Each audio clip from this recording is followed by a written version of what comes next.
In the 2040s, the Tantalus base is built on Mars. A crew of 8 astronauts go on a mission to gather samples that last 6 months, and today is their last day. In 19 hours, the spacecraft Aurora will come from Earth to pick them up. In the Martian desert, Vincent and Rebecca drive a rover toward an excavation site, noticing there's a sandstorm incoming. Once they get there, Vincent calls Kim on the radio to tell her it's time to return to the base, reminding her they need to get ready for departure. However, Kim ignores him and keeps on digging, desperate to find good samples. While they wait, Vincent tells Rebecca that he's tired of Kim's attitude and he doesn't look forward to the 6-month trip back to Earth, even if he's eager to be home. When Kim finally boards the rover, she complains about the fact they're going back with nothing to show because 6 months weren't enough to accomplish anything. As they drive back, they get a call from Captain Charles, who urges them to hurry up because they need help fixing their communications link to the Aurora. At the base, Richard manages to restore the signal but also has to fix the power, which has been in trouble because of the storm. Meanwhile, Marco asks Charles for a last trip to the excavation site because he needs to fix a broken gamma sensor. Charles is hesitant but eventually agrees, telling him to take Richard too and to return before dark. When the trio arrives and sees Marco and Richard leaving, Kim complains because it isn't fair that she was forced to come back while the guys get to leave again. On the way to the site, Richard is shocked to learn Marco lied. They aren't going to fix anything, they're going to pick a sample of something called microscopic anomaly. Back at the base, Vincent repairs the cooling system while chatting with psychologist Robert. He's noticed the approach trajectory of the Aurora and thinks it looks like drunk driving. Meanwhile, Kim checks Marco's workstation to find his real intentions behind the trip and discovers an image of cavities on a rock. Rebecca points out that the cavities seem to be microbial borings, and when they look at the sample under the microscope, they find signs of bacterial cell division. This means Marco lied because he refuses to share the credit. Angry, Charles calls Richard and Marco to announce the excavation site is now off limits. However, Marco tells Richard to pretend that he didn't hear Charles because of the bad signal. Then Marco takes a soil sample from the dig site, and as he takes a closer look, the ground under him begins shaking and suddenly collapses, causing Marco to get stuck underground. Richard rushes out of the rover to help, but he can't see well because of the steam. Moments after Richard asks for backup, Charles and Lauren arrive to rescue Marco. Richard thinks Marco is already dead, but Lauren disagrees and tries to go down the pit. Charles immediately stops her, saying the pit is too dangerous in its current state. They decide that Lauren will stay behind to keep watch while Charles and Richard return to the base to pick up proper rescue gear. At the base, Kim tells Charles that she wants to announce their discovery. Richard points out that Marco died, but Kim thinks it's Marco's own fault for not respecting protocol and makes Richard mad. The group contacts Mission Control, who has seen the report and gives them permission to retrieve Marco regardless of the risk. Before leaving, Robert wants Charles to scold Kim for her behavior because Marco's death isn't his fault, but Charles says that every crew mistake is his responsibility. While Charles takes Rebecca, Robert, and Vincent back to the site, Lauren waits in the rover. Suddenly she hears someone trying to get inside the vehicle and tries to inform Charles over the radio, but he can't hear her because of the storm interference.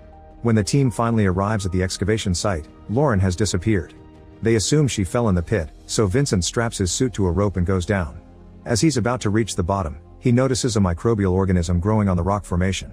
The further he goes down, the worse Vincent feels, and he starts hyperventilating as he has flashbacks of the time he was accidentally trapped in the Aurora. Noticing this, the others immediately pull the rope to bring him back. Vincent takes a moment to calm down and tells them he didn't see anyone down there. Then Robert looks around the area and is surprised to find 2 sets of footprints in the direction of the base. This doesn't make sense because they could have just taken the rover. The team calls Kim to tell her to get ready for possible casualties, and in return Kim points out that if Marco's suit is damaged, he could be suffering from brain damage due to oxygen deprivation. At that moment Richard checks the tracking system and sees 2 figures 50 meters away from the base. As Kim tries to establish contact with them on the radio, Richard goes to the airlock to let them in. At the same time that Kim sees a strange figure slowly making their way to the base, Richard opens the airlock and Marco falls to the ground, revealing a hole in his helmet. Richard helps him take it off, but steps back in shock when he sees Marco now looks like a zombie. Suddenly Marco stands up and grabs an electric drill to attack Richard, stabbing him in the gut. Richard falls but manages to move enough to trigger the alarm.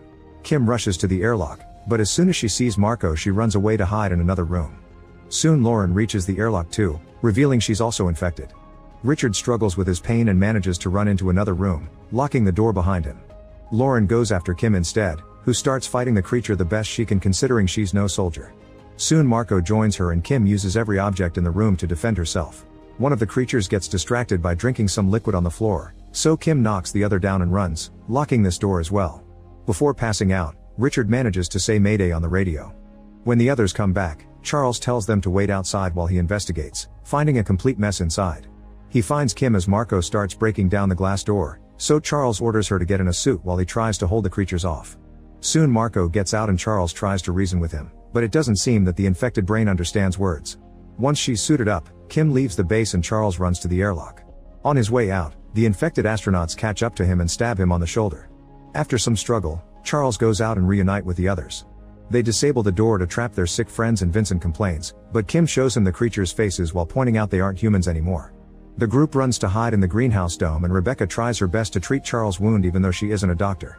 Charles realizes that he's dying and gets sad because he can't remember what his family looks like, so he asks the crew to tell his family that they were in his thoughts. Suddenly Charles grabs Robert by the neck, so the others have to pull him back and try to calm him down. A desperate Vincent holds him down until Charles has trouble breathing. Then Charles tells the crew they'll never see home and passes out. Vincent thinks he's dead, but Kim immediately ties Charles to the table in case his body reanimates like Marco and Lauren. Upset by the sight, Vincent covers the body with a blanket. While discussing what to do, Vincent looks under the blanket and sees the infection spreading. Moments later, they hear an explosion outside so they look at the monitor to discover that the infected astronauts have escaped by using an explosive on the airlock. Soon they make it to the dome and start pounding on the door at the same time Charles' body shakes for a few seconds. The crew wants to contact the space station but the comms are down, so Vincent volunteers to go through the oxygen pipe to get back to the base and fix the system. After Vincent leaves, Rebecca takes a sample of Charles's blood and notices that he's infected too.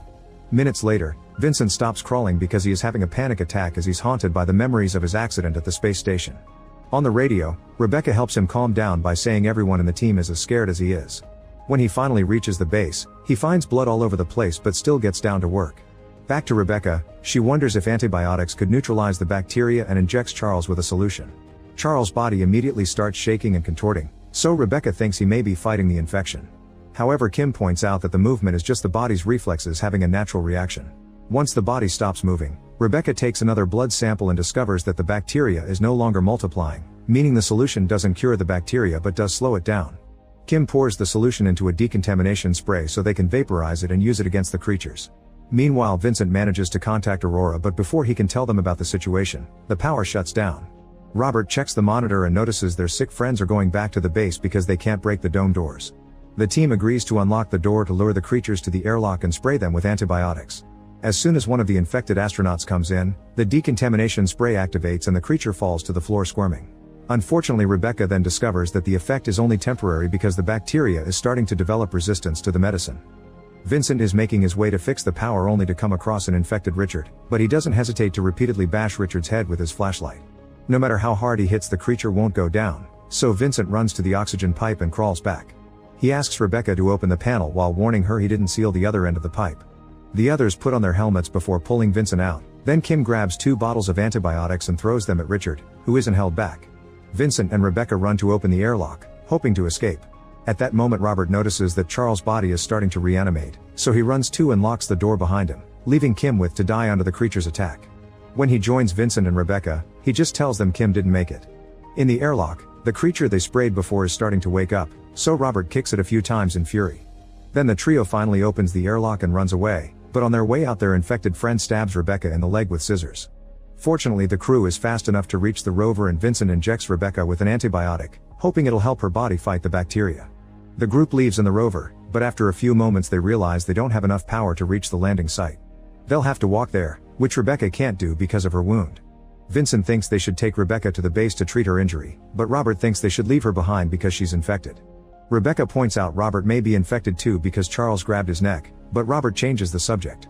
He remembers there's another rover at the excavation site, so they head there instead. Once they reach the right spot, Robert makes his way to the other rover on foot and then contacts Vincent on the radio, telling him to leave Rebecca. Vincent refuses, so Robert gets away alone. Vincent comes out to stop him, but it's too late. To make matters worse, he sees that the infected ones have been following them and are getting closer, thus Vincent and Rebecca drive the rover through the sandstorm in hopes of losing them. Vincent thinks they'll have enough power to get to the landing site in the morning once the sun charges the rover's batteries. Meanwhile, the Aurora departs from the space station and heads to Mars. In the morning, Vincent wakes up and finds a message from the space station, informing them a rescue team is on its way. Vincent tries to respond to the message, but the space station can't hear him. Then he realizes that Rebecca left the rover, so he begins following her footsteps. Eventually he finds her, but Rebecca tells him to stay back because she can feel the infection already taking effect. Desperate to save her, Vincent runs to her anyway, so Rebecca removes her helmet and dies of suffocation. In just a few minutes, her body reanimates and attacks Vincent, who fights her to restrain her. Rebecca begs him to end things for her, so Vincent chooses mercy and bashes her head with a rock. Moments later, Vincent sees the Aurora approaching, so he runs to the landing site. Unfortunately, there also are 3 creatures heading there, so Vincent tries to warn the Aurora not to open the hatch, but they can't hear him because of the storm interference. As soon as the rescue team comes out, the creatures attack them and kill them, and their screams of terror can be heard by Vincent on the radio. He still keeps going and finds the creatures feeding on the rescue team, but at least they don't notice him. There's also a body rotting in the most awful of states. Then Vincent enters the ship, and after locking the door, he finds Robert in the cockpit. He's still self-aware, yet Vincent can already see signs of infection and says they can't risk taking the bacteria to Earth. Robert quickly attacks him and a fight ensues, during which Robert stabs Vincent's helmet. As the ship starts flying on its own and shakes terribly, the men continue fighting and Vincent repeatedly headbutts Robert until he stops moving. Next, he takes off his helmet stained with Robert's blood and opens the hatch, sending Robert's body out into space. During the few seconds in which he struggles to breathe, Vincent imagines Rebecca comforting him. Afterward, Vincent sends a message to the station to tell them everything that happened. He knows there's a chance he's infected, so he explains his plan to crash the ship on Mars as soon as he notices any symptoms. The Aurora continues to fly while he waits for a response. Make sure to subscribe and turn on notifications so you can watch more videos like this. Thanks for watching.